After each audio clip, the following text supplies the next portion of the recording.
The complete video game. Is that too much to ask for anymore? In a market replete with overstuffed yet half-done experiences, it's becoming increasingly difficult to find a fully featured, finished video game.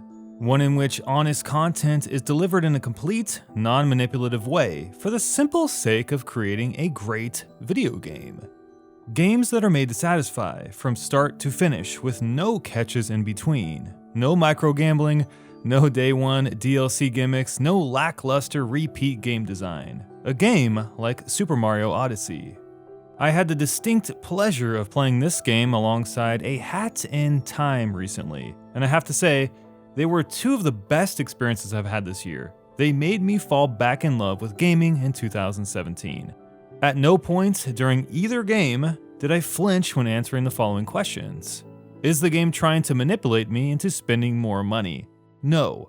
Is this game wasting my time by diluting with filler content? No. Is content recycled or reused during the game? No. Have things been taken out of the game for resale purposes? No. Has progression been tied off for the business sake? No. Is the game complete? Yes. I gotta admit, I think 2017 has been both great and terrible for video games. I enjoyed Hellblade, Mario Odyssey, Cuphead, Night in the Woods, Nier, and a few others tremendously. But it's also a year of the exploitative, incomplete video game, like Destiny 2, Forza 7, Andromeda, Shadow of War, For Honor, and Battlefront 2. In each and every game, you could just sense that things didn't come out the way they should have, that they were incomplete. While lacking in their own ways, they do share a very common theme. So much promise, yet so unremarkable. High-rise corporate development focused on breaking our games into dollar signs is the tragedy of 2017, but it has a fantastic side effect. It does highlight the beauty of honest, complete video games. Today, I take you back to the past, to a time that helps explain why the complete video game is so rare today.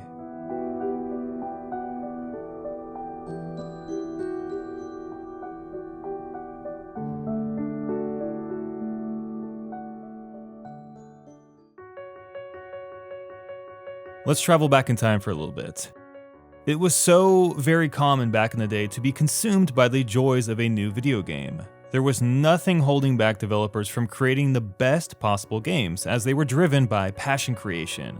New games, new ideas, new technology. It happened all the time and it was great. One of my favorites was Banjo-Kazooie.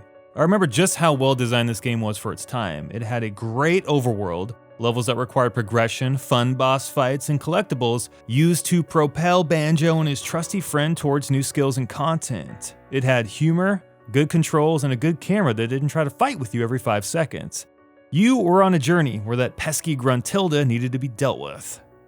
The game was designed in such a way that difficulty was curved out over the course of its 25-hour or so story mode. It had the perfect amount of challenge, content, and reward for the price tag, and it was satisfying to the end. A complete video game experience. There are so many other examples in the years to come, including the Ocarina of Time, Red Dead Redemption, The Last of Us, Half-Life 2, Demon's Souls, and countless others. But during this time and into the future blossomed indie, free-to-play, and cheap mobile games.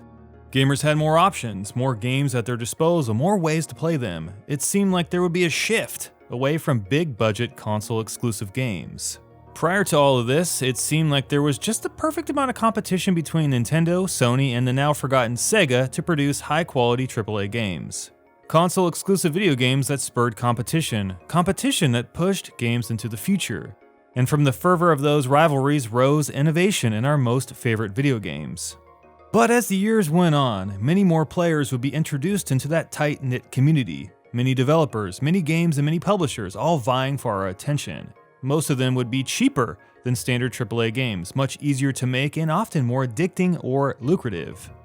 New console makers would also emerge. It led to a land where the traditional market was pressured to stay competitive, leading them into dark waters. To meet the rising competition, games either competed or dropped their exclusivity to gain exposure. The lines between consoles began to kind of blur during this time, with games like Final Fantasy seeing releases on the PC and Xbox. But the rising competition did ultimately lead to a third option for video game makers, the application of big money making. This idea that in order to compete, it was necessary to focus on profit creation in any way they could. It would be in this era of DLC and season passes that the incomplete video game became so popular.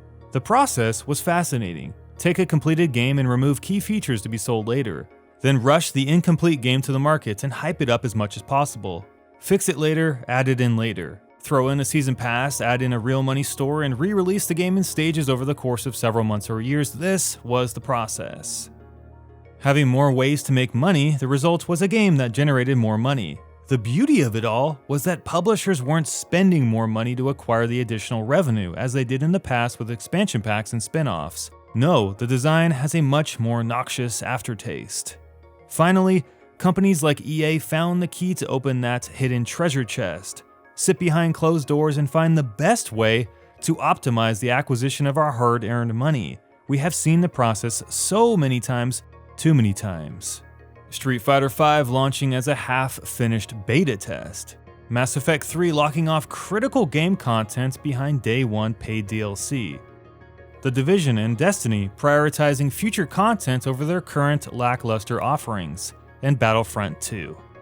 We could even go so far as to add Wolfenstein 2 to this list, surprisingly. It's a fantastic game, yet it will never be known if its 3-pack DLC season pass shouldn't have been part of the base game in the first place, or that its Episode 0 DLC available solely for pre-order and season pass holders isn't deserving of everyone who purchased the game. How could you possibly market these add-ons when you haven't even released the game yet? I start to wonder. But whatever way you slice it, no pun intended, the incomplete video game is so popular because it's the easier road to be on. Rather than compete with the growing competition of our industry and innovate their games, many publishers would rather try to take your money instead of earning it. Designing safe games with multiple contact points for your money strewn out over the long haul as a service, neatly chopped up in the most optimal way for you-know-who. It's with Mario Odyssey and A Hat in Time that I feel so purged from all this money hunting. These games feel so complete and so non-intrusive, so pure. They are addictive because they are fun, not because they were built to be addictive.